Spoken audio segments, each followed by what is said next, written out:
Olá pessoal, sejam bem-vindos a mais uma webinar da Roper Educação. Meu nome é Paulo Preste, sou coordenador da Estudos de Mercado da Roper. Nós vamos hoje abordar o tema de evasão. Olá pessoal, boa tarde a todos. Meu nome é Paulo Freire, eu sou analista de mercado da Roper Educação.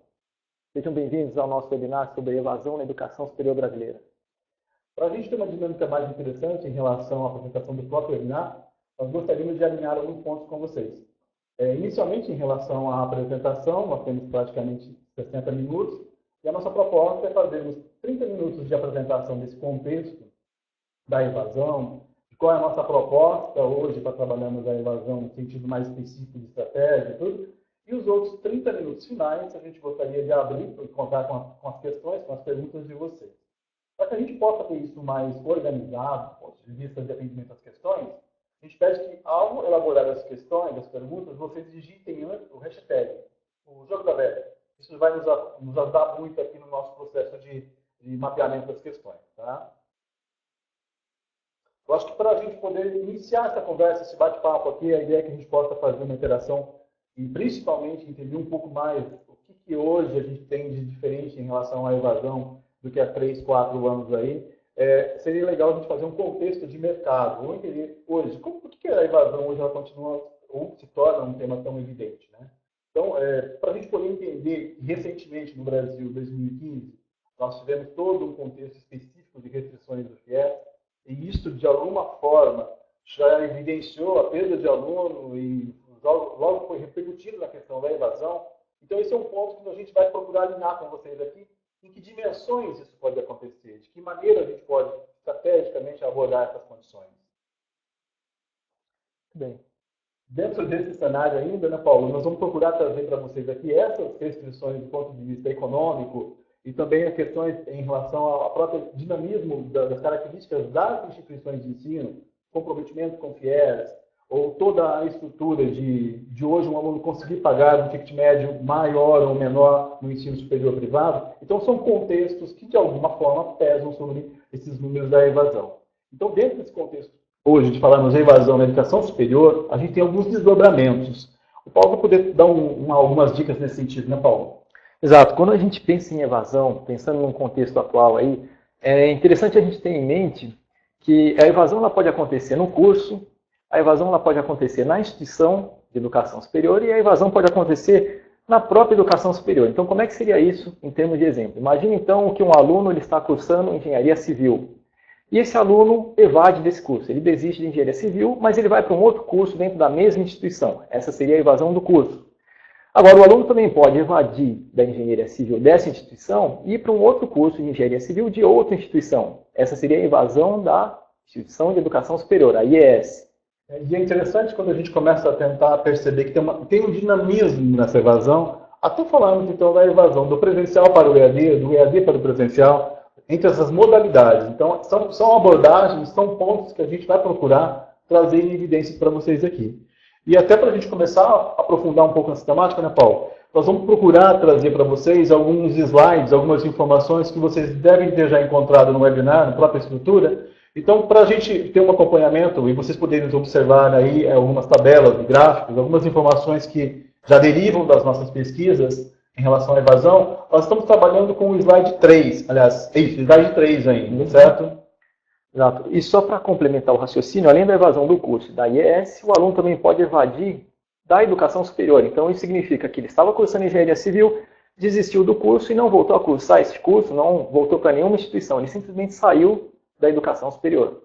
Isso nos remete a uma condição. Então, tem uma distinção aí entre aquele percentual da evasão, onde o aluno realmente sai de cena do mercado, né, ou seja, do cenário da educação superior, e tem um percentual que ele não sai, ele migra para algum outro ambiente, seja para um outro curso, para uma outra instituição, para uma outra região. Então, é exatamente essa questão que a gente quer aprofundar ainda hoje com vocês.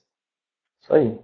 Acho que até para a gente poder fazer algum tipo de ajuste inicial, quando nós falamos de evasão no sentido do Brasil hoje, nós temos algumas condições que são bem particulares em relação aos nossos atendimentos, aos clientes antigos nossos.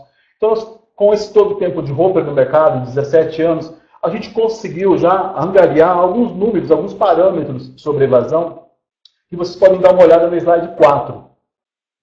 Dentro dessa estrutura aí, só para vocês terem uma referência, Tá? Nós estamos falando de números, são praticamente números empíricos, não é exatamente a abordagem que a gente vai aprofundar aqui, nós vamos fazer algo um pouco mais elaborado nesse sentido de dado censo também, né? Uma compilação um pouco mais direcionada, mas esses números, se vocês observarem aí, a gente tem uma classificação de alguns dos principais cursos do Brasil. Então, a ideia é tentar entender como que nós vamos procurar conduzir a temática de evasão quando a gente observa esses níveis de evasão Brasil, certo?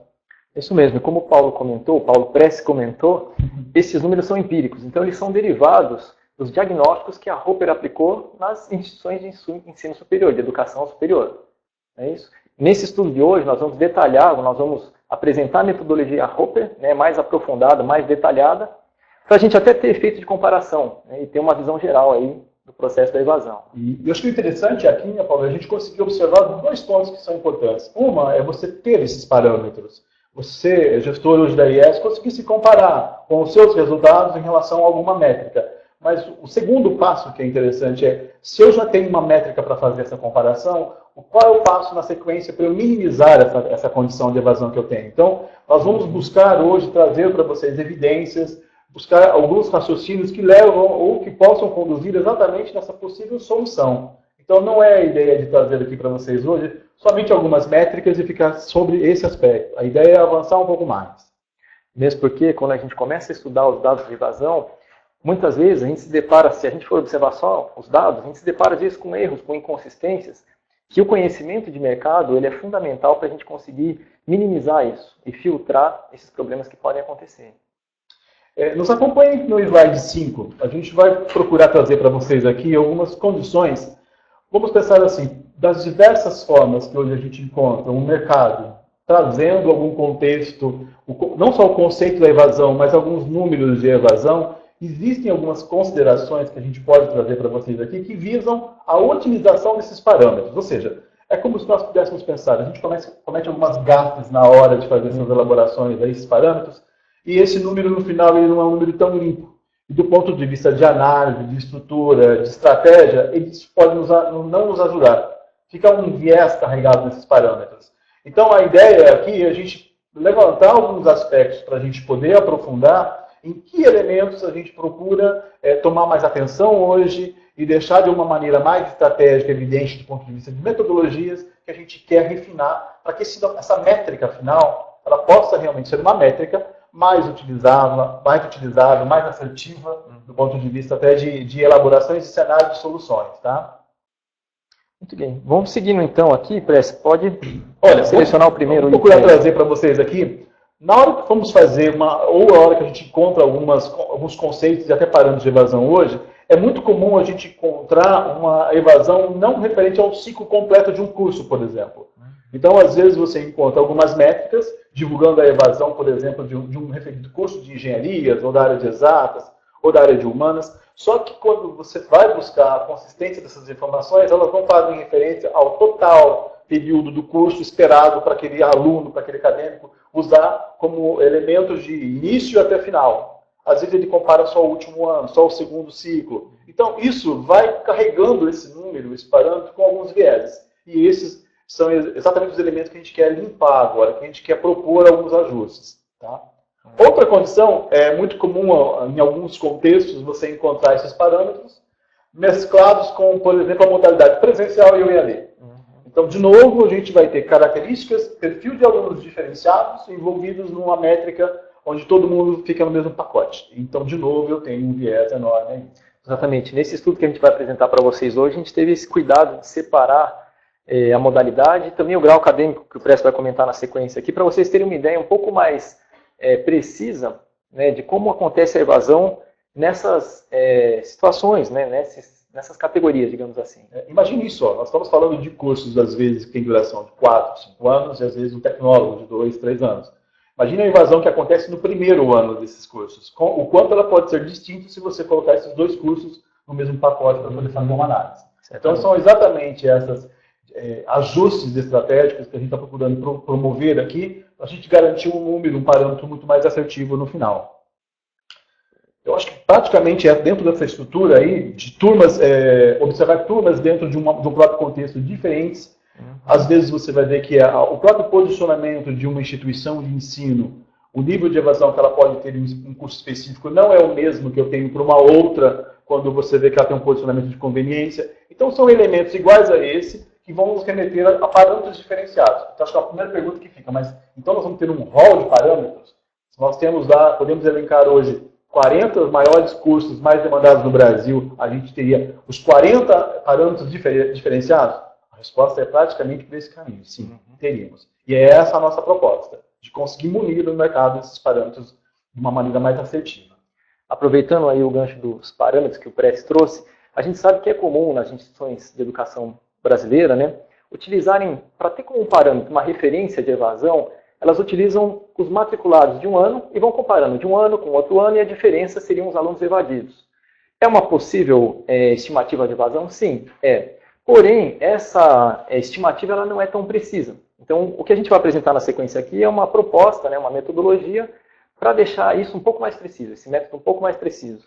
É interessante lembrar que várias iniciativas elas são bem-vindas, tem o seu momento em específico, mas quando a gente procura um cenário mais direcionado realmente para você encontrar soluções mais específicas, às vezes os parâmetros não funcionam, não são tão adequados, e é dentro desse contexto que a gente vai procurar dividir, ou pelo menos fracionar essa problemática para a gente poder entender um pouco melhor essa dinâmica. Deem uma olhada com a gente no slide 6. Dentro dessa estrutura aí, a gente vai procurar entender que o processo de evasão, ele assume algumas características. Imagine que nós possamos aqui entender um rol de variáveis implicando na evasão. Nós vamos querer classificar essas variáveis. Pelo menos para a gente poder entender o dinamismo, a sinergia que existem entre elas. Tá? Então, o primeiro pacote, ou primeiro fatores aí, a gente pode perceber, são os fatores que são internos à própria instituição de ensino. Tá? Então, ela conta de alguma forma com um peso. Ela contribui para essa para essa quantidade de evasão. Nesse pacote, a gente pode estar falando da qualidade desse curso, por exemplo, do nível de frustração que esse aluno teve durante o processo que ele esteve matriculado, a própria condição de infraestrutura ser ou não ser adequada, certo? O relacionamento que é estabelecido com essa instituição, ou seja, como que a IES cuida desse aluno, como que ela gerencia o processo de retenção, inclusive até a própria sinergia dinâmica que existe com o corpo docente. Então, são elementos que fazem parte desse cotidiano, mas tem uma referência interna à IES, que nós vamos ver depois, que é possível, inclusive, mapear, estrategicamente entender qual é o ponto principal que eles acarretam do percentual de evasão e até trabalhar com algum tipo de mitigação. Então, isso ainda é algo que a gente quer trabalhar com vocês também. Exatamente. Além dos fatores internos à IES, a gente também tem os fatores externos à IES, ou seja, aqueles fatores que não dependem da IES. Então, o que seria isso? Um exemplo. A mesologia do aluno. Então, às vezes o aluno ele foi criado num meio que não estimula ele a estudar, né? Então, isso pode causar a evasão. Um outro ponto é a educação básica que esse aluno teve. Se a educação básica que ele teve não foi de uma qualidade boa, ele vai sentir isso quando ele for para a educação superior, né? Um outro ponto, que também não está ao alcance da IES, é o nível de desemprego. Se o aluno, por exemplo, ele precisa trabalhar para pagar o curso dele e ele fica desempregado, ele não tem como pagar o curso. Então, isso seria um dos motivos externos à IES para ele evadir. Se a gente somar essa condição, por exemplo, hoje, quando a gente coloca no âmbito de estudar durante o nosso início de ano hoje, o peso que teve as restrições da FIES, a gente percebeu que, nitidamente, o perfil do aluno que eu captava, que a IES captava, teve uma repercussão diferente com essas restrições. Então, praticamente esses fatores externos, de alguma forma, o perfil desse alunado, ele entra nesse contexto aqui. Exatamente, acaba afetando. Exato, essa é uma condição que a gente vai ver que realmente, às vezes, a gente vai conseguir, quando separarmos aqui, por exemplo, os fatores individuais do aluno, porque às vezes ele pode ter, por uma questão de não ter lucidez no momento da escolha, vamos pensar assim, escolher um curso inadequadamente. Também pode não ter gostado daquela sinergia com o curso. Então, são fatores individuais. Pode ter se casado, mudou. Tem contextos que são realmente particulares da evasão que talvez fique mais difícil a gente conseguir mitigar esses riscos da evasão. Mas, fora esses, talvez, os fatores internos e externos da instituição, da maneira que a gente está tentando trazer para vocês aqui, sejam os elementos que mais a gente pode atuar. Exatamente. Só comentar ali nos fatores individuais, às vezes o aluno ele não sabe o que ele quer cursar. E isso causa grande impacto para ele, para a instituição, até para o meio social como um todo. E às vezes seria algo que com um teste vocacional, uma orientação vocacional, antes dele ingressar, ajudaria muito para direcionar ele para um curso certo. E a gente já encontra, inclusive, instituições de ensino que, de alguma forma, no seu processo seletivo, fazem essa estrutura, muitas vezes algumas com mais maestria que outras, mas já tentam fazer uma medição para ver esse nível de aderência que tem esse aluno a esse curso que ele busca de início, né? Então, não deixa de ser uma maneira estratégica de você resolver uma questão, de diminuir a questão da evasão, né? É isso aí. No slide 7, a gente vai procurar trazer para vocês aqui agora uma espécie de alinhamento que nós tivemos que promover aqui, né, Paulo, para a gente poder fazer alguns ensaios do ponto de vista até de pesquisa sobre o que seria uma medição adequada do processo de evasão. Tá? Exatamente. Se a gente pensar de maneira simplista, a evasão, ou o aluno evadido, é aquele que deixou o curso sem concluí-lo. Porém, a gente sentiu necessidade de detalhar um pouco mais essa definição, até para ficar mais claro o que a gente está trabalhando aqui. Então, a evasão na educação superior ela pode ser entendida como a desistência do aluno, seja temporária ou definitiva, de um determinado curso, de uma instituição ou da própria educação superior, como a gente comentou anteriormente, no tempo esperado para a conclusão do curso. Esse tempo esperado para a conclusão do curso seria aquele período mínimo para ele integralizar o curso. Por exemplo, no caso de engenharia, seriam 5 anos. Isso, um tecnólogo, um tempo menor. Exato. Às vezes o grande erro que a gente encontra em alguns parâmetros que são divulgados é exatamente não respeitar essa condição. É sabido que a gente procura entender a evasão ciclo a ciclo, dentro do ciclo do curso. Mas normalmente a gente encontra alguns números que não representam tão bem assim, devido a essa errônea abordagem. Eu acho que até nessa sequência, se a gente fosse fazer um desmembramento dessa estrutura, como componentes ou desejáveis enfoques, a gente poderia citar o seguinte: a gente pode fazer uma classificação por categorias, então, de instituições de ensino. Só que dá para ver a evasão da área de cursos de exatas, mas em um hall de instituições premium e uma não premium. Tá? Tem sentido falar nesses indicadores? A gente vai perceber que sim. Tá? E é esse nível de refinamento e enfoque que a gente vai procurar estabelecer nessa nossa pesquisa que a gente está promovendo ultimamente. Inclusive em relação a áreas, ou até dentro de uma mesma instituição de ensino. Da maneira que a gente quer proceder, a gente consegue identificar, às vezes até dentro de um mesmo curso, de 2 cursos diferentes, mas com conceitos de qualidade diferenciados, por que às vezes a evasão num prevalece e no outro não prevalece? Então, ensaios iguais a esse, referenciados, observando qualidade, a gente procura estabelecer também critérios nesse sentido. Tá? E isso, inclusive, com relação à própria rede. É claro, rede privada e a rede pública, a gente vai ver distinção entre essas evasões. Mas, inclusive, até a migração de uma rede para outra. A gente consegue perceber esse nível de interação. Além da própria rede que o Paulo comentou, a modalidade, né, presencial EAD, que a gente até apresenta nesse estudo aqui, e o grau acadêmico, bacharelado, ou licenciatura, ou um curso tecnólogo. Eu acho que aqui talvez seja interessante a gente desenhar, nessa sequência pela frente, a gente vai começar a entrar, então, no que a gente procurou trabalhar nesses últimos meses aqui. Então, praticamente, né, Paulo, a gente vai desenhar para vocês uma sequência de 3 cursos, pegamos 3 cursos de uma maneira específica, para que a gente possa entender que existem características diferentes entre eles, entre modalidades também, e, é claro, a ideia não é parar em 3 cursos, a gente tem um hall de cursos aí que a gente quer trabalhar e já está trabalhando. Mas para o nosso webinar aqui a gente vai abordar 3 cursos, certo? Exatamente. E os cursos que nós escolhemos aqui foram os seguintes: Engenharia Civil Privada. A gente sabe que engenharia é uma das áreas aí que o governo está estimulando, até as vagas do FIES foram concedidas para engenharia, saúde, né, e para, a gente sabe, a região do Nordeste, também para licenciatura. O outro curso que a gente escolheu foi Pedagogia, mas na modalidade EAD, para a gente dar esse diferencial, né, e Pedagogia na EAD, a gente sabe que é o curso que mais teve matrículas no EAD em 2013. E a gente escolheu também o curso Tecnólogo em Gestão de Recursos Humanos, presencial, que esse é o tecnólogo que em 2013, presencialmente, teve mais matrículas. Então, para nos acompanhar aí, dê uma olhada no slide 9, a gente vai começar a traçar essa forma de olhar esses números. Eu acho que é válido a gente fazer uma abordagem em relação à forma de trabalhar esses valores e as pesquisas complementares, né, Paulo? Certo, certamente. Bom, como é que a gente trabalhou então aqui a evasão para cada um desses cursos, né? A gente vai apresentar aqui para vocês engenharia privada, engenharia civil privada. A gente selecionou aqui os alunos que ingressaram em 2009. E desses alunos que ingressaram em 2009, nós acompanhamos essa turma até 2013. Então, a gente tem uma precisão maior do que aquele modelo que a gente comentou anteriormente, simplesmente pegar os matriculados ano a ano. A gente acompanhou aquela turma que se fechou em 2009 e foi até 2013. Chegando em 2013, a gente observou quantos desses alunos ainda estavam matriculados no curso, ou seja, ainda não haviam concluído o curso, e quantos já haviam se formado. Retirando esses alunos, o restante se perdeu no caminho são os alunos evadidos. Então, essa foi a conta que a gente fez aqui, que a gente vai apresentar para vocês, né?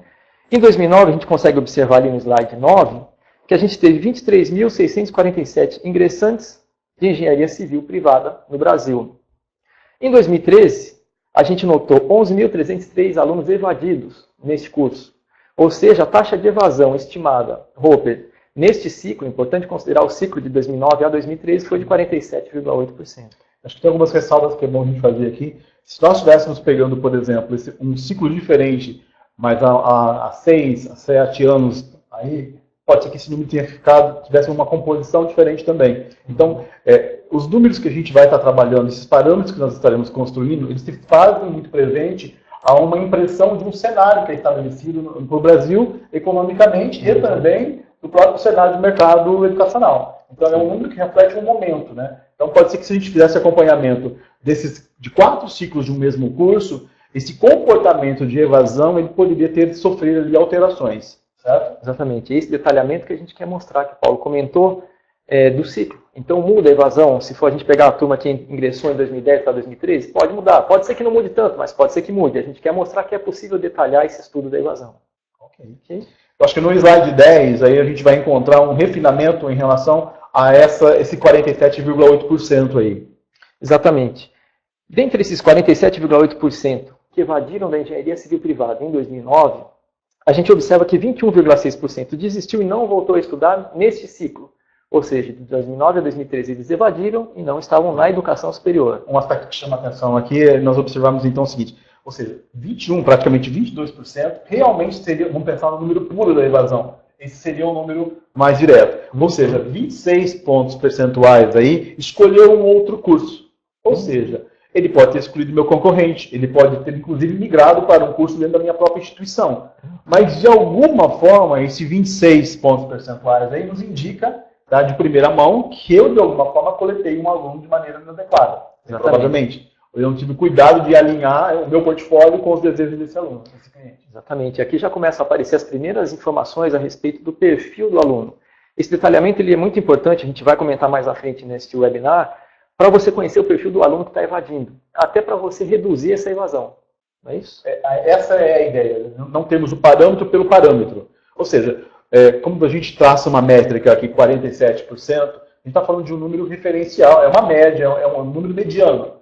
Estar abaixo ou estar acima indica um posicionamento, uma ação. Hoje, se a minha instituição encontra um percentual de 57, isso tem um significado para mim e essa para a minha região. Se eu encontrar esse número muito próximo do 20, eu tenho um outro significado. Então, a pergunta é, como que eu otimizo esses valores? Como que eu busco dentro dessa estrutura, agora, de conhecer a métrica, realizar exatamente ações nesse sentido?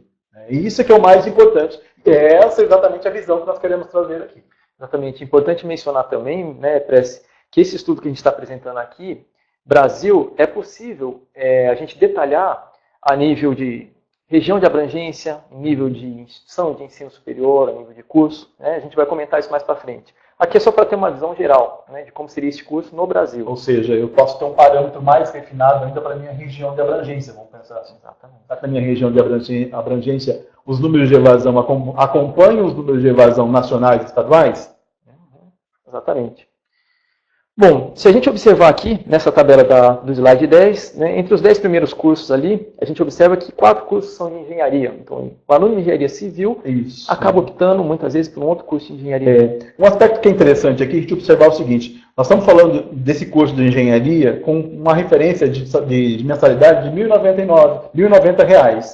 E se a gente for observar no item 2 aí do curso migrado, a arquitetura, por exemplo, é 1.254, é maior. Então, nesse contexto, a gente já percebe que a precificação não foi um fator preponderante. Exatamente. É um outro contexto. E é essa avaliação, É esse caminho analítico para a gente poder observar que a gente quer encontrar, para promover e encontrar soluções para a própria instituição de ensino. Exatamente. E o fato dele ter escolhido ali arquitetura, engenharia, que são cursos próximos, até o 10º ali, que é tecnólogo em construção civil, indica que o aluno ele tem facilidade para mexer com exatas, mas às vezes ele não sabe exatamente qual é a área específica, né? Então, isso ajudaria, por exemplo, na orientação vocacional que a gente comentou, conhecendo melhor ali o perfil do aluno antes dele ingressar, você direciona ele para o curso correto.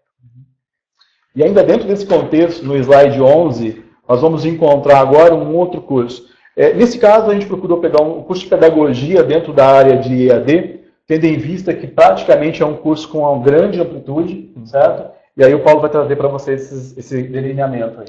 Exatamente. Pedagogia EAD a gente escolheu porque em 2013 foi o curso EAD que mais teve matrículas. Aqui nós pegamos novamente a rede privada. E qual foi o estudo que nós fizemos aqui? Estudamos pedagogia EAD durante 4 anos, ou seja, nós selecionamos os ingressantes de 2010, que foram 91.331, e acompanhamos esses ingressantes até 2013.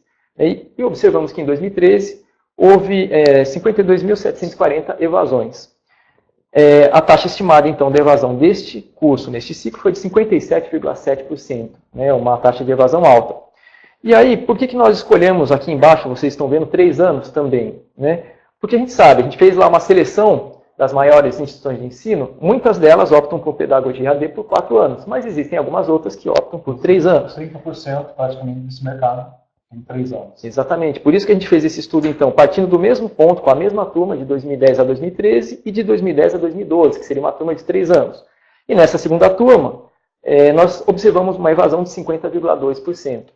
Essa informação ela pode ser importante para a gestão, porque se uma determinada instituição está querendo decidir qual vai ser a periodicidade do curso, quão longo vai ser o curso, né, de pedagogia EAD, aqui ela já começa a ter uma visão um pouco melhor para fazer essa escolha. Elementos diretamente relacionados, né? Exatamente. Relacionados já dentro desse contexto.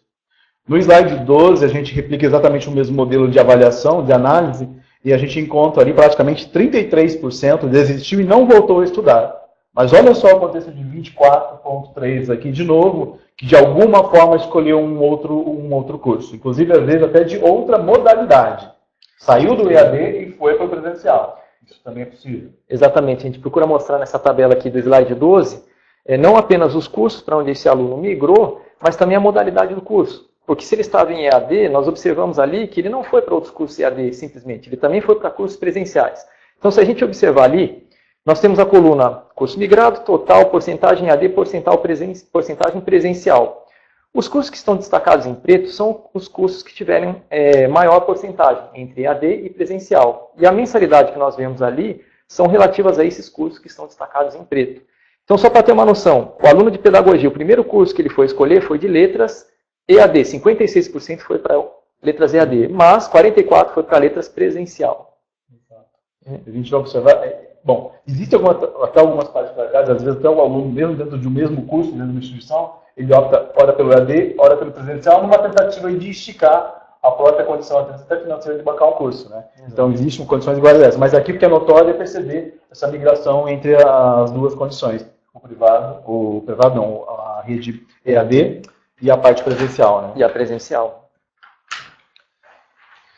Na sequência, no slide 13, nós começamos a falar do curso de Tecnologia em Gestão de Recursos Humanos presencial, que foi o curso tecnólogo, que em 2013 teve mais matrículas. Esse é interessante observar, porque a duração desse curso, nós estamos falando de 2 anos. Tá? Estamos falando de cursos que eram mais longos. Nesse caso, inclusive, a forma como a gente encontra a evasão é diferente, né? Exatamente. Nós observamos aqui que em 2012, nós tínhamos 55.273 ingressantes em Tecnologia em Gestão de RH. Acompanhando essa turma em 2013, havia ocorrido 22.498 evasões. Significa, então, que a taxa de evasão de um ano para outro foi de 40,7%. Se a gente olhar mais a fundo essa taxa de 40,7% no slide 14, nós observamos algo interessante. Apenas 0,1% desistiu e não voltou a estudar nesse período de um ano. Período curto, nós sabemos. Né? E o restante, 40,6%, foi para outros cursos.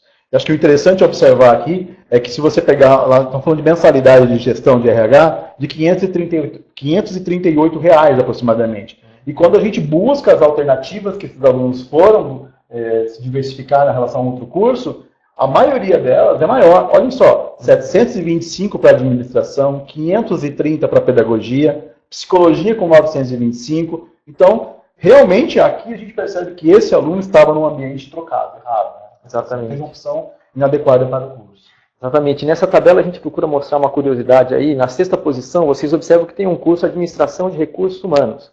Ou seja, o aluno estava em Tecnologia de Gestão de RH e ele foi para um curso de Administração de RH. Qual a diferença? Esse curso que está na posição 6, ele é um curso sequencial. Então, observe ali que a gente colocou a coluna do EAD, do presencial e sequencial. Ou seja, o curso sequencial a gente sabe que é um curso mais curto, né, visando uma formação mais prática, né, para o aluno. E ele não é um curso de graduação, ele é um curso de nível superior, mas não um curso de graduação. E mesmo assim a gente teve uma grande procura aqui. E é interessante se você procurar entender isso como uma oportunidade de mercado. Nesse caso, esse curso é de uma instituição de ensino. Exato. Então a gente viu o peso de uma instituição dentro de um contexto, inclusive, nacional. Então, a gente procura observar que em situações mercadológicas iguais a essa, a gente vai encontrar oportunidades de mercado dentro desse contexto. Para a gente poder fazer um ajuste em relação à metodologia ou às formas com que a gente está procurando abordar essa temática, dê uma olhada no slide 16. Dentro desse contexto aqui, a gente quer trazer para vocês algumas especificações em relação a que maneira a gente pode hoje, tendo então um rol de métricas em relação à evasão, considerando o ciclo justo, considerando exatamente a rede, considerando exatamente a parte acadêmica desses cursos, a gente vai encontrar, então, taxas de evasão de cursos diferenciados para outros, mas também com relação a diferentes regiões de abrangência. Então, eu quero encontrar o quê? Inclusive refinamentos. Pode ser que para um determinado curso na região sul, a mesma taxa de evasão seja diferente para a região norte. E é esse delineamento que a gente pode encontrar fazendo esses ajustes. Exatamente. Por essa metodologia que nós estamos desenvolvendo aqui, nós traçamos alguns conhecimentos que essa metodologia pode gerar, né? Alguns conhecimentos gerais e outros mais específicos. Né? Então, como conhecimento geral que nós podemos aqui gerar, nós temos ali a taxa de evasão dos custos de uma determinada região de abrangência para efeito de comparação com a evasão dos próprios custos. Nós já comentamos isso, né, ao longo do webinar, mas é possível a gente analisar uma determinada região de abrangência. Então, imagine lá a sua instituição de ensino, onde ela está atuando, as instituições que estão ali ao redor. A gente consegue ter uma noção, né, bem precisa da evasão dessa região de abrangência. E aí vai servir para aquela instituição ter como parâmetro como é que ela está dentro da região de atuação. E até entender a dinâmica que existe entre aqueles players daquela região. Né? Ou seja, a gente consegue ver exatamente, o aluno dessa IES migrou para essa IES, a evasão desse foi para esse. Então, todo o mercado tem uma dinâmica, inclusive com relação à questão da evasão. E isso a gente consegue perceber, a gente consegue delinear essa dimensão de articulação desses alunos evadidos. Exatamente. Além dessa taxa de evasão da região, né, a gente também pode trazer os cursos que tiveram mais evasão. Né? E aí pode ser na região de abrangência, pode ser numa região nacional, pode ser no país, como a gente mostrou. Né? Então a gente consegue mostrar também os cursos com mais evasão. Quer dizer, ou seja, o destino desse aluno evadido, a gente consegue fazer ele com intrínseca particularidade. Né? A gente consegue mapear essa estrutura. E o que é mais interessante, a partir do ponto que você encontra esse aluno, tem essas características, a gente consegue entender um pouco o perfil desse aluno. Que é isso, no fundo, que vai ajudar a instituição a entender, bom, se o aluno evadido tem essas características, ele está pagando por um curso com esse diferencial, está indo para um concorrente com esse diferencial, o que eu tenho que ajustar internamente, né, do ponto de vista até de planejamento estratégico, para poder fazer não só a retenção desse aluno, mas captar corretamente. Exatamente. E lembrando novamente aqui em relação ao destino dos alunos evadidos, né, não é simplesmente a análise dos dados que vai trazer essa relação, porque a gente sabe que os dados que nós estamos apresentando são até 2013. Né? E o que acontece em 2014? O que acontece em 2015? Então a gente consegue estabelecer com o conhecimento de mercado uma projeção do que pode acontecer. É uma estimativa. Dentro dessa metodologia que a gente está procurando trabalhar, uma das avaliações, um dos processos é você olhar os dados consolidados de mercado, ou seja, a estrutura que é viável de censo. Mas fora essa estrutura, tem todo um outro rol de elementos que você tem que ponderar, tem que ajustar, porque tem um delay de informações aí, e é exatamente esses elementos que a gente acaba usando aqui, e conseguir entender esse perfil, e em cima desse perfil propor soluções viáveis do ponto de vista de captação e de retenção. Exatamente. E também a gente consegue dar as características dos cursos que os desistentes, os alunos evadidos, escolheram. Então, por exemplo, o aluno ele migrou aqui de engenharia civil privada, ele foi para um curso público, ele foi para o curso privado, ele foi para EAD, foi para presencial, ele foi para um bacharelado, licenciatura, um tecnólogo. Para onde foi esse aluno? Bom, acho que dentro dessa estrutura, né, Paulo, tem mais algum elemento aqui? Praticamente nós discorremos sobre todos eles. A gente não quer avançar muito para não tirar os 30 minutos da parte de perguntas, que para a gente é muito particular e interessante. Então, a estrutura toda praticamente é essa que a gente comentou, mas durante essas questões das elaborações e respostas aqui, se for o caso, a gente reforça mais algum outro elemento. Certo? Bom, vamos às perguntas então? Primeira pergunta, o Edson nos questiona aqui em relação a 52,8% concluíram o curso de engenharia. Vou pegar aqui só para conferir exatamente. A gente está falando do slide...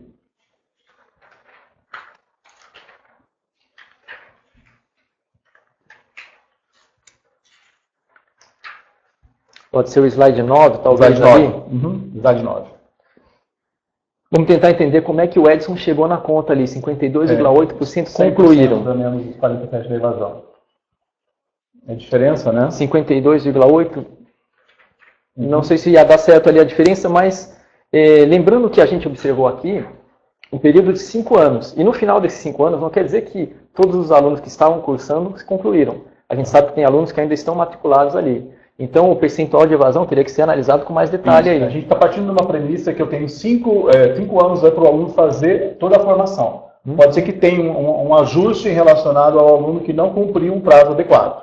Tá? Então, dentro desse contexto, ele teria esse ajuste aí, que a gente ponderou, na verdade, no número, mas ele pode existir esse número ainda em relação ao aluno que não se forma no tempo adequado. Exatamente. E, muito possivelmente aqui, a gente sabe que esse número é menor do que 52,8%, justamente porque tem alunos que não conseguem concluir o curso no período ali esperado de 5 anos. Próxima pergunta, Andréia. Por favor, teria como repetir a metodologia para saber qual a conta que vocês fizeram, para saber a evasão do exemplo citado? Sim, Andréia. Basicamente, o que a gente considerou? Nós consideramos os ingressantes de um determinado curso em um determinado ano. E aí, ao final do ciclo esperado de formação, o tempo esperado de formação desse aluno, nós fomos acompanhando essa turma ano a ano até o último ano, que seria aqui no caso de engenharia civil, 5 anos. No caso de pedagogia AD, 4 anos. No caso de tecnólogo, gestão de RH, 2 anos. Então a gente acompanhou aquela turma que ingressou, chegou no final ali do ciclo esperado, nós descontamos os alunos que ainda estavam matriculados, menos também os alunos, descontamos também os alunos que já tinham se formado, que estavam se formando naquele ano. O restante são alunos que ficaram no meio do caminho. Ou seja, os alunos que evadiram. Uma próxima questão aqui. Jéssica Monteiro. Foi considerado evadido o aluno que não concluiu em 5 anos por ficar em dependência em alguma matéria? Não. Isso nós explicamos agora. Jéssica, né? Ao final de 5 anos, se o aluno ainda estiver matriculado ali no curso que ele ingressou, ele está no curso e não evadiu.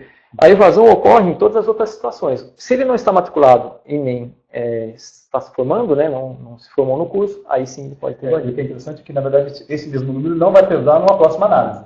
Ele não mascara uma análise diferenciada, tá? Exatamente. Wanderson pergunta, é possível saber em qual modelo de EAD, baseado em material, satélite, baseado em web, SEM, etc., a evasão foi maior? Nesse contexto nosso aqui, a gente procurou pegar um pouco mais macro, mas é possível fazer sim, é possível.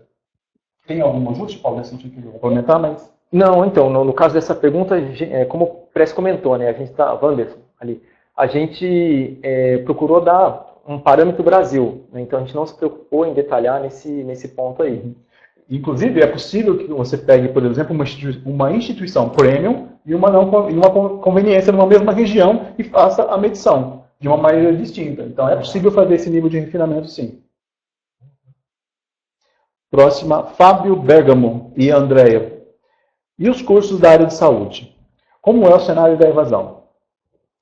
Bom, nós estamos aí aprofundando, né, esse estudo da evasão, nós estamos levantando vários cursos e a área de saúde é uma das áreas que nós estamos ainda estudando, exatamente, né, nós estamos aprofundando. Nós já começamos a ver, por exemplo, o curso de biomedicina, né, já dá para falar assim mais ou menos de cabeça, só que a análise foi um pouco diferente dessa, né, foi uma análise que a gente pegou alunos que ingressaram em 2011 e que desistiram nos 2 primeiros anos, né, e onde eles estavam em 2013. A gente sabe que no caso de biomedicina, era em torno mais ou menos de 49%, alguma coisa assim, dos alunos que desistiram e depois voltaram para o mesmo curso. 51% foi para outros cursos. Né? Então foi uma... E o que é interessante aqui, André, é que nós estamos compondo um quadro, na verdade, agora de parâmetros e indicadores, que brevemente a gente deve estar lançando, deixando disponível, mas então tem muitos desses elementos que ainda não estão fechados, por áreas, por segmentações desse tipo aqui. Então a gente está procurando ainda a elaboração de muitos desses. Tá? Então logo, logo a gente tem mais algumas informações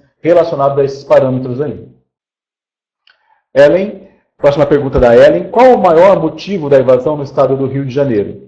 Ellen, acho que do mesma maneira, né, Paulo, a gente não, nesse momento, nós não seccionamos por região geográfica. Nós optamos por trabalhar com o Brasil de uma maneira geral. Mas é possível fazer isso, o que nos resta é entender também depois quais segmentações eu vou querer observar. Eu estou falando da evasão só do EAD, estou falando da evasão só dos tecnólogos, de alguma área específica, mas é possível traçar toda essa estrutura.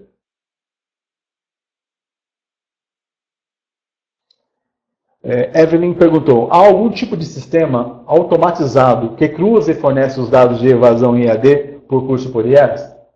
Então, ali, na realidade, Evelyn, né, a nossa metodologia, ela abarca não só essa parte de cruzamento de dados, né, não que haja uma ferramenta específica para isso, mas assim, a gente tem ferramentas que nos ajudam a tratar os dados. Mas, além disso, a gente tem outras ferramentas que vão nos ajudar com as estatísticas, com a análise desses dados. E aí é todo um trabalho que é feito que não dá para simplesmente automatizar e sair pronto o dado ali sem uma análise de mercado. Então, assim, a gente consegue tratar os dados? Sim, conseguimos. Existem ferramentas para isso? Existem. Só que é importante mencionar, Evelyn, que tem que passar por essa análise mais aprofundada, até para a gente eliminar esses erros que a gente comentou, que a gente observa, as inconsistências que tem no meio do caminho. Isso. É factível de você otimizar um processo, mas ainda tem um complemento de informações que devem ser agregadas nessa análise, que necessariamente não é um peso só em cima de uma base histórica de informação do MEC. Exato. Talvez essa seja a estrutura que a gente tem que deixar mais otimizada. E que não é provido por uma ferramenta. Isso. Próxima questão é da Ana Paula. Quais as possíveis alternativas para minimizar os índices de evasão? Acho que é bem legal essa, que a gente já pode... Sim.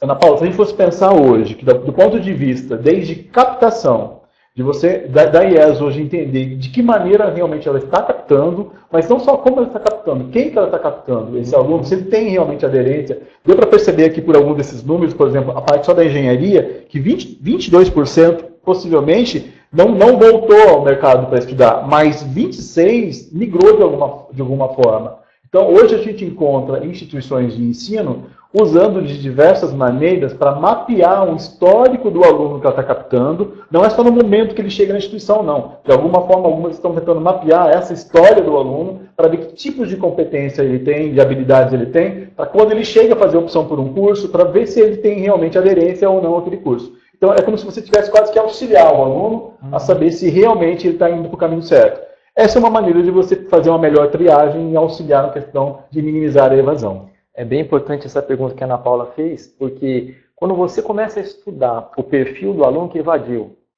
e você estuda também o perfil dos egressos da sua instituição, é a partir disso que você vai ter mais noção de onde você precisa mexer. Então, suponha que os alunos evadiram por causa da dificuldade financeira em pagar a mensalidade. Então, você já vê que, de repente, oferecendo descontos, bolsas ou até financiamentos alternativos, isso pode ajudar aquele aluno. Mas suponha que essa não foi o motivo maior da evasão. Suponha que tenha sido, por exemplo, uma dificuldade de acompanhar o conteúdo. Então, existem autores que propõem, por exemplo, nivelamento de conteúdo.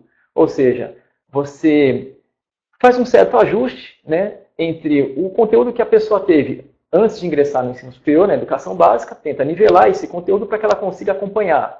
Né? Outro, por exemplo, seria você procurar integrar ou melhorar o relacionamento do estudante com a instituição. Então, precisa conhecer, Ana Paula, exatamente a fundo ali qual é o motivo que os alunos estão levantando, né, para a gente conseguir trabalhar nas causas. E acho que tem um contexto que é importante ressaltar também, que muitas vezes a instituição ela tem um posicionamento, ela tem uma forma de atuar que às vezes não é tão perceptível para ela. Então, a instituição se conhecer realmente, saber como que ela faz essa captação e como que ela trabalha esse aluno, é uma tarefa também que ajuda nesse processo. Então, são vários elementos que você pode até mitigar o risco da evasão, mas você tem que somar um conjunto de soluções.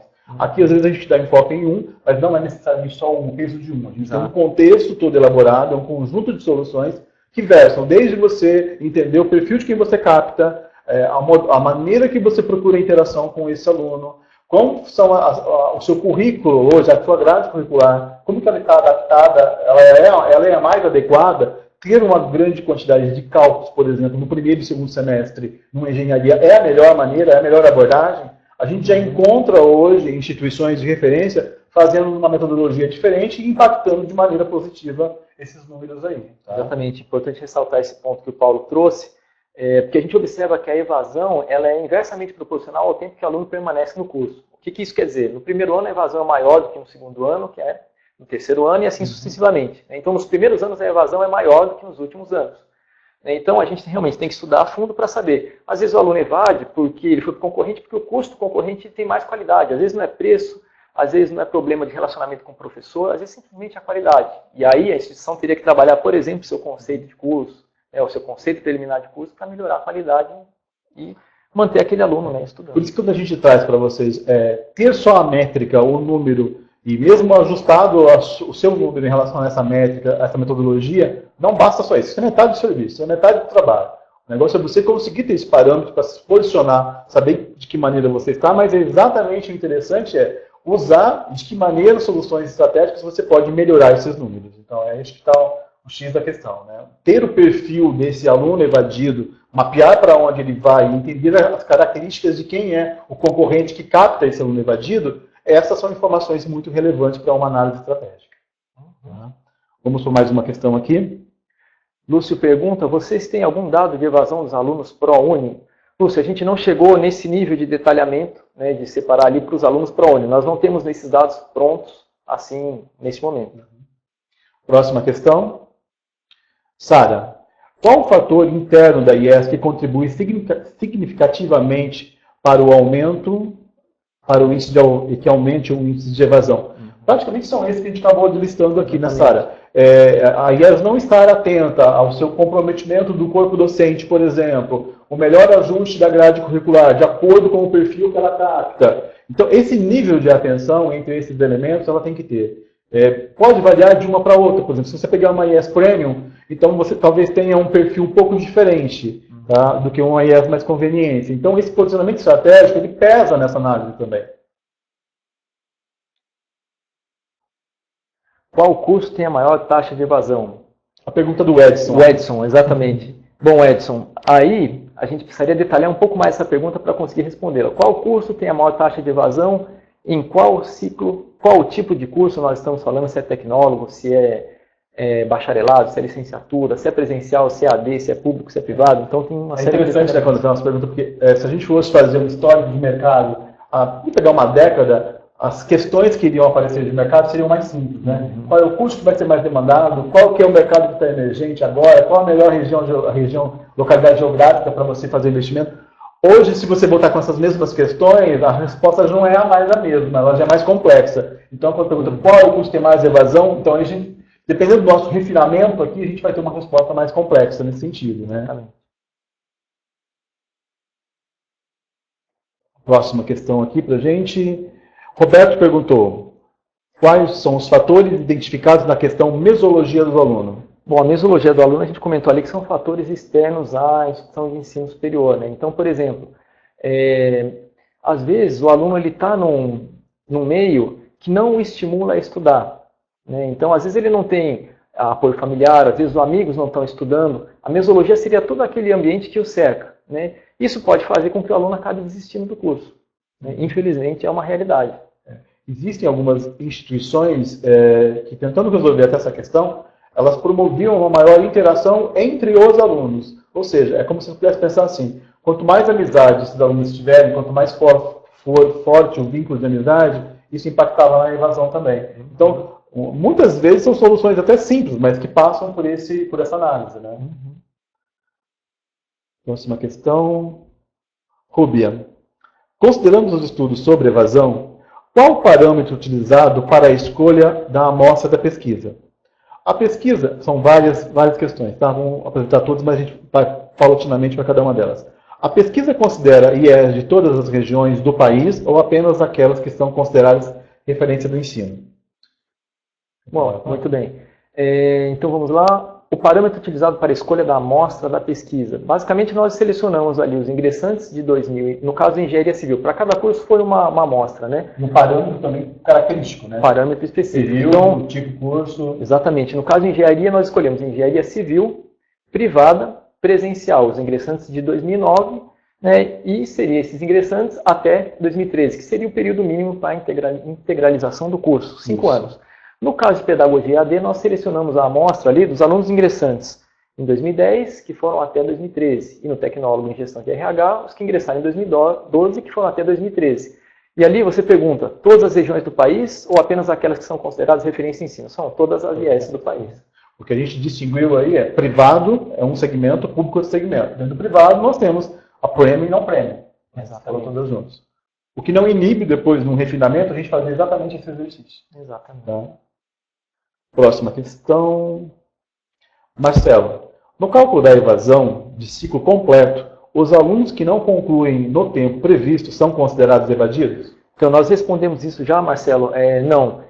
Os alunos que ainda estão ali cursando o curso não estão como alunos evadidos. Evadidos são todos aqueles que, ao final desses anos ali, que se esperava que o aluno concluísse, não estão mais, nem como formados e nem matriculados. Então, todas as outras situações.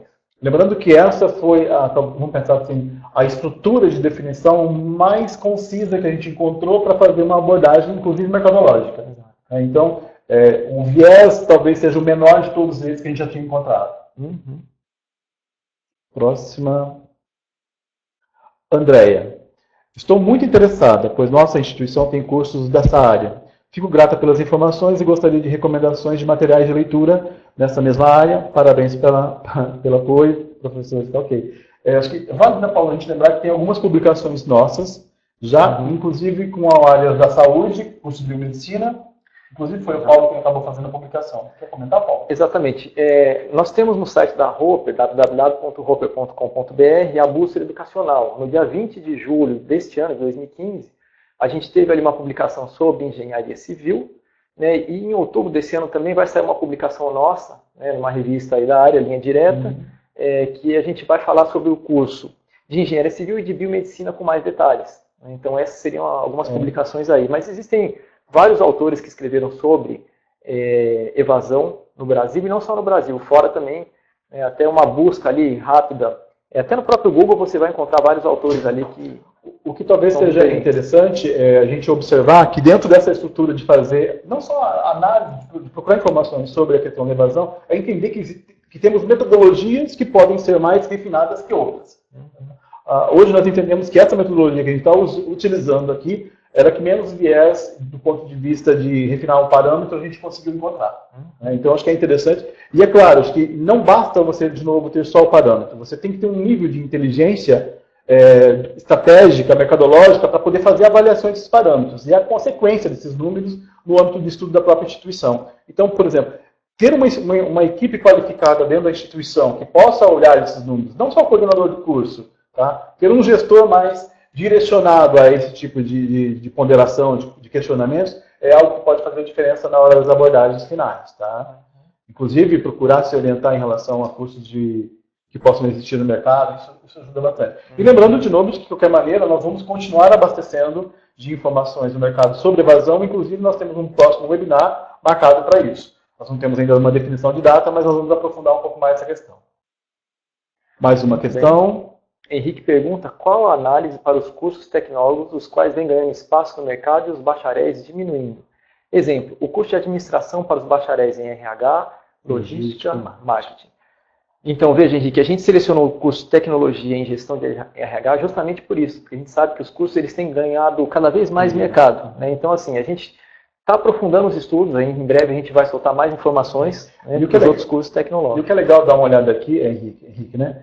Que dentro dessa estrutura dos tecnólogos, normalmente a gente acompanhava um desenvolvimento de praticamente 15% a 18% da graduação no Brasil era referenciada a tecnólogos, tá? Dentro da questão dos números gerais. Com essa questão nova, de cenário novo de restrições para FIES, a gente esperava uma relativa queda ou constância no número dos tecnólogos. A gente já observa que isso provavelmente não vai acontecer, ou seja, é possível um crescimento tanto para EAD quanto para tecnólogo em virtude das restrições do FIES. Tá? Então, para a gente ter uma ideia como que é dinâmico esse mercado, quando a gente receber as informações do censo, que forem liberadas, essas desse momento que nós estamos vivendo agora, 2015, então praticamente a gente vai receber em 2017. Então todo esse delay do alvoroço, ele já passou. Então, dá peso só a essa questão de avaliação para a gente, que a gente avalia que isso é complexo. Então, dentro desse contexto, tem essa questão dos tecnólogos serem diferentes, estarem caindo um pouco, mas a gente já percebe que isso está ficando um pouco diferente em relação a essas novas questões de FIES. Então, tem uma possibilidade de aumento para esse número aí, tá? Próxima questão.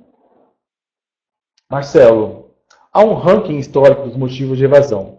Para termos uma referência na montagem de perfil do aluno evasor em nossa IES, eu acho que se a gente for construir essa estrutura, né, Paulo, dá para responder que, paralelamente, pode ser que você tenha até esse ranking, esse parâmetro, mas ele não é o único elemento. O elemento mais primordial num contexto igual a esse é você se posicionar assim, mas entender o perfil desse evadido e o caminho que ele percorre, certo? Exatamente. A evasão a gente percebe aí, como a gente comentou, que varia muito de uma instituição para outra, de uma região para outra, de um curso para outro, e às vezes até no mesmo curso, mas em anos diferentes. Então precisaria fazer uma análise mais detalhada aí para a gente até ter aí esse histórico que você comentou dos motivos de evasão. Mas a gente já tem uma noção, como a gente comentou aqui durante o webinar, né, alguns motivos possíveis aí. É que muitas vezes, acho que é até interessante a gente fazer um comentário em relação a isso, muitas vezes o parâmetro que são dispostos no mercado, Marcelo, a gente parte da premissa que aquele número Brasil deva servir para todas as regiões do Brasil e para todas as instituições. Então, você assume o risco de fazer o uso dessa premissa, mas você perde no nível de inferência e de precisão. Então, na verdade, você até pode fazer algumas considerações a respeito disso. Mas o importante, o ideal, é você conseguir mapear a sua região, entender a dinâmica da evasão da sua região, incluindo a sua. Aí você consegue ver uma visão sistêmica da evasão do seu aluno, quais os alunos que você consegue captar que são evadidos dos seus concorrentes, por exemplo. Tá? Temos mais tempo para mais duas perguntas, é isso? Ok, Vinícius, vamos lá. Vinícius. Temos conhecimentos de fatores isolados relacionados diretamente à evasão, como, por exemplo, possuir bolsas ou FIES, desempenho no Enem, inclusive se o desempenho por área de conhecimento é mais aderente ao curso, e concentração da evasão nos primeiros períodos do curso. Vocês já isolaram outros fatores que são comuns aos cursos e regiões e que ajudam na priorização das ações no combate à evasão? Bom, Vinícius, a gente comentou aqui que a gente tem noção, né, de vários fatores que podem acarretar essa evasão, mas, novamente, a gente precisa sempre detalhar qual é o ambiente que a gente está analisando, qual é a situação, qual é a instituição, o curso, porque isso tudo vai mudar. Mas, por exemplo, Vinícius, nesse contexto seu, a gente conseguiria te dizer o seguinte: que tal se você conseguisse conhecer o perfil do aluno do seu aluno evadido, para onde ele foi? Ele foi para um curso que tem a precificação maior que o seu ou menor que o seu? Ele foi para uma IES que tem um posicionamento igual ou diferente da sua? Né? Ele foi para um curso que não tem nenhuma relação com os cursos que ele estava fazendo na sua instituição, ou é exatamente o mesmo curso? Né? Se você olhar essa sinergia, você já fez um olhar interno, falta agora fazer um olhar que é da dinâmica do seu mercado. Aí isso completa a avaliação para saber como você está captando e o que perfil você está captando. Né? E às vezes pode acontecer na mesma região, várias IES que estão ali atuando naquele mercado terem motivos diferentes de evasão. Né? Dá tempo de fazer mais uma ainda, vamos lá. Qual o curso em EAD com maior evasão? Vocês têm esse estudo? É interessante que essas perguntas são curiosas, né? E assim, a gente está aprofundando, Rosilene perguntou, né? A gente está aprofundando o estudo e a gente trouxe aqui pedagogia EAD nesse caso, mas tem vários outros para serem analisados. O que tudo indica que dentro desse estudo, a EAD em relação à pedagogia seja um dos carros-chefes aí, um dos mais evadidos. Mas a gente ainda tem algumas confirmações a serem realizadas e até a característica, às vezes, do próprio perfil desse aluno, ele possibilita essa saída com maior agilidade, facilidade, né? Mas não dá para apresentar para vocês ainda agora um número, um valor, um curso, por exemplo. Mas tudo indica que a pedagogia realmente deve estar na frente aí com a evasão que a gente já citou para vocês. Bom, só nos resta, praticamente estamos encerrando o nosso webinar agora. Ficamos muito felizes em ter esse momento de interação com vocês. Aproveitamos esse momento também, nós vamos estar trabalhando com a sequência em outubro, com um curso chamado Inteligência Competitiva para IES de pequeno e médio porte. Eu acho que é válido a gente fazer uma referência aqui, praticamente 50% do Brasil possui instituições com até 1.000 alunos, tá? 1.000 matrículas, tem toda uma característica diferente de uma instituição dessa para uma instituição de grande porte. 26%, por exemplo, dessas instituições tem de 3.000 de 2.000 a 3.000 a 4.000 alunos. Então, se a gente for ver, essas questões de instituições de 500 a 1.000 alunos, realmente é significativo, prepondera no mercado. Então, a gente quer oferecer, dentro desse contexto, ferramentas, não só do ponto de vista da evasão, mas até de como que ela pode se mapear melhor dentro desse mercado. Então, fica um convite para vocês aí, esse nosso curso de Inteligência Competitiva num ambiente EAD. São 3 módulos durante 3 semanas. É um curso que visa oferecer pelo menos 7 ferramentas que a Roper usou e ainda usa durante 17 anos no mercado, para conseguir mapear a realidade interna dessa instituição, dessa IES, inclusive a realidade mais mercadológica, para ter ações mais assertivas, tá? Ações mais estratégicas. Bom, eu acho que é isso, né? Agradecemos a oportunidade, ficamos à disposição de vocês. E aí, Paulo, nossas considerações finais. Então. Exatamente, pessoal. Agradecemos aí pela presença, pela audiência e até o próximo webinar. Valeu, até mais.